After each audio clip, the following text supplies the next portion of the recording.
Delphine a 22 ans. Il y a 8 ans, elle avait 13 ans et pendant 3 mois, 3 fois par semaine au moins, elle a été violée par une trentaine de garçons de son âge.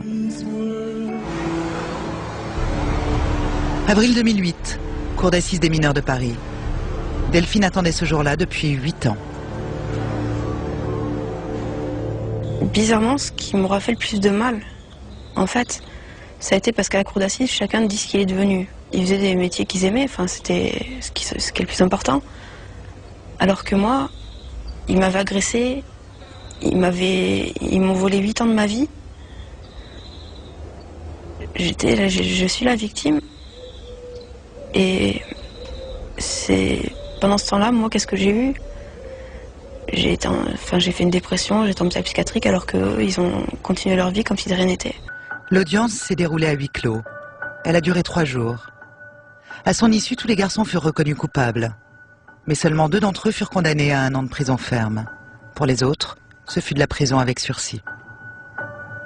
Je suis vraiment tombée des nues. Je me suis dit d'avoir attendu tout ce temps pour ça. Et moi, j'ai vu un geste quand la condamnation est tombée pour l'un, qui a fait « ouais ». Il était content. Il était content parce que le juge n'a pas ordonné l'exécution immédiate de la peine. C'est-à-dire que les 2 garçons condamnés à de la prison ferme ne sont pas partis en détention. Une fois encore, nous sommes retournés sur les lieux pour rencontrer ces garçons. Nous avions leur nom et leur adresse. Nous voulions savoir quel sentiment leur laissait cette affaire. Je sonne chez l'un d'entre eux, condamné à 1 an de prison ferme. Je ne mentionne pas ma qualité de journaliste. Bonjour, c'est Géraldine Levasseur. Allez, cassez-vous là. Dégagez là, avant que vous ayez des problèmes là. Dégagez, dégagez, je vous ai dit. Mais vous savez même pas ce qu'on veut. Mais le garçon sait déjà qui nous sommes. Ah, je vous préviens, ressonnez pas.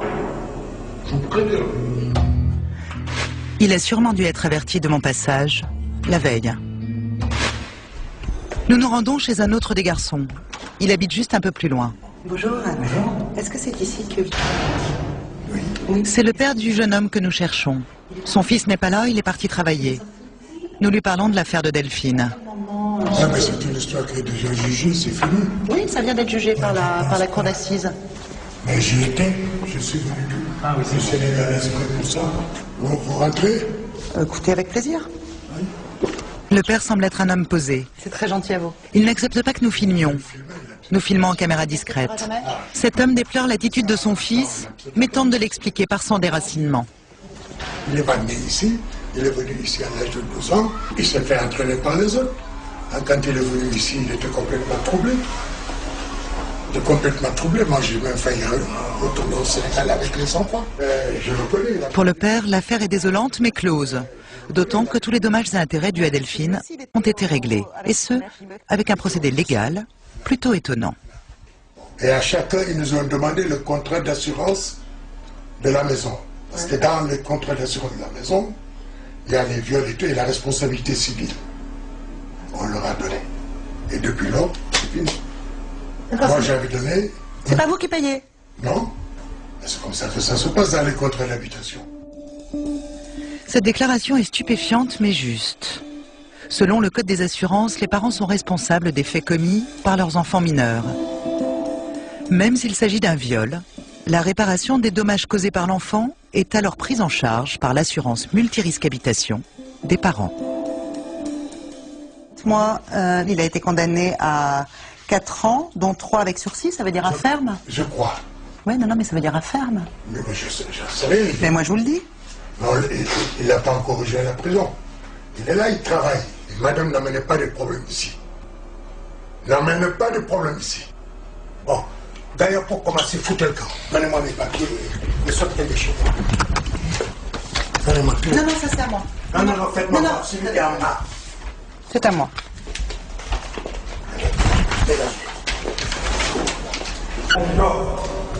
Allez, foutez le camp. Le père n'a peut-être pas voulu ouvrir les yeux sur la sentence. Mais son fils a été condamné à 1 an de prison ferme et peut partir en prison à n'importe quel moment. À ce jour, il est vrai que le juge d'application des peines ne l'a pas incarcéré. Nous avons quitté les lieux avec le projet de revenir quelques jours plus tard pour rencontrer d'autres garçons. Mais le lendemain, voici la lettre anonyme que j'ai reçue à la rédaction. Madame, si vous revenez dans le quartier, vous risquez d'avoir les déboires, d'en sortir les pieds en avant. Ce sont des menaces de mort. 8 ans après les faits, la violence, l'agressivité est toujours la règle dans ces bandes de garçons et même dans leurs familles.